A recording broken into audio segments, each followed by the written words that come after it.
notan that we've got there. There's only a bit of that, there's a white boat there, isn't there? You can really only see a bit of it, and you can really only see a bit of the red boat that's in the centre there. Maybe that could be it there.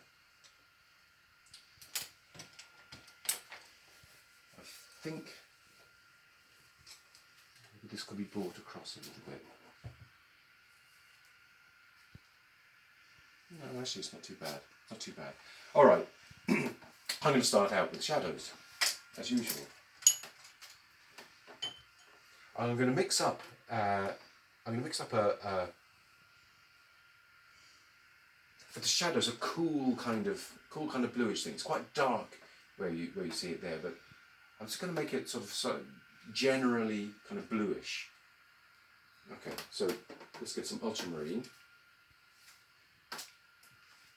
and maybe a little bit of cadmium red and a touch of white. See what I get there. The intention is just to block it in a kind of tone which is evening out everything into the same kind of tone. Maybe something like that. And that'd be a way to stop it being too chocolate boxy, I suppose.